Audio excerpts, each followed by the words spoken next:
রাজধানীর মতিঝিলের শাপলা চত্বরে 2013 সালের 5 মে হেফাজতে ইসলামের সমাবেশে যৌথ অভিযান চালায় তৎকালীন আওয়ামী লীগ সরকারের আইনশৃঙ্খলা বাহিনী। এই ঘটনায় হাসিনা সরকার রাজধানীর 4টি থানায় হেফাজত নেতাকর্মীদের বিরুদ্ধে 48টি মামলা করে। তবে 2024 সালের 5 আগস্ট গণঅভ্যুত্থানের মুখে শেখ হাসিনার পতনের পর 25টি মামলায় আদালতে চূড়ান্ত প্রতিবেদন জমা দেওয়া হয়েছে। এসব মামলায় অভিযোগের কোনো সত্যতা পাওয়া যায়নি। বর্তমানে 21টি মামলা তদন্তাধীন ও 2টি মামলায় স্থগিতাদেশ রয়েছে। আদালতের সাধারণ নিবন্ধন শাখা সূত্রে জানা গেছে, শাপলা চত্বরের ঘটনায় হেফাজতে ইসলামের বিরুদ্ধে সবচেয়ে বেশি পল্টন মডেল থানায় 36টি মামলা হয়। এগুলোর 22টিতে চূড়ান্ত প্রতিবেদন জমা দেওয়া হয়েছে, অপর 14টি তদন্তাধীন রয়েছে।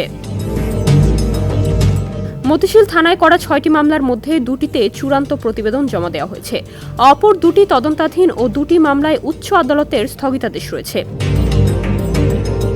ঢাকা মহানগর দায়রা জজ আদালতের পাবলিক প্রসিকিউটর ওমর ফারুক ফারুকি সমকালকে বলেন, এই মামলাগুলো রাজনৈতিক হয়রানির উদ্দেশ্যে করা হয়েছিল। অভিযোগের সত্যতা না পাওয়ায় তদন্ত শেষে চূড়ান্ত প্রতিবেদন জমা দেয় পুলিশ। পরে আদালত চূড়ান্ত প্রতিবেদন গ্রহণ করে মামলা নিষ্পত্তি করেছেন। এখনও কিছু মামলা তদন্তাধীন রয়েছে, সেগুলো তদন্ত সাপেক্ষে নিষ্পত্তি করা হবে।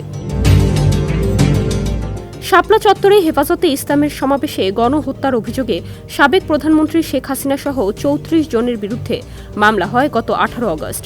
ঢাকার চিফ মেট্রোপলিটন ম্যাজিস্ট্রেট জাকি আল ফারাবির আদালতে এই মামলার আবেদন করেন বাংলাদেশ পিপলস পার্টির চেয়ারম্যান বাবু সরদার চাকারি। শাইনি চুলে এখন হবে সব হেয়ারস্টাইল। সিল্কোর দ্বিগুণ শাইনি চুল প্রতিদিন। আদালত মামলাটি তদন্ত করে প্রতিবেদন দেওয়ার জন্য মতিঝিল থানার ওসিকে নির্দেশ দেন। এছাড়া গত 26 নভেম্বর একই অভিযোগে আন্তর্জাতিক অপরাধ ট্রাইব্যুনালে মামলা হয়েছে। এতে সাবেক প্রধানমন্ত্রী শেখ হাসিনা সহ 50 জনকে আসামি করা হয়। ডেস্ক রিপোর্ট, সমকাল।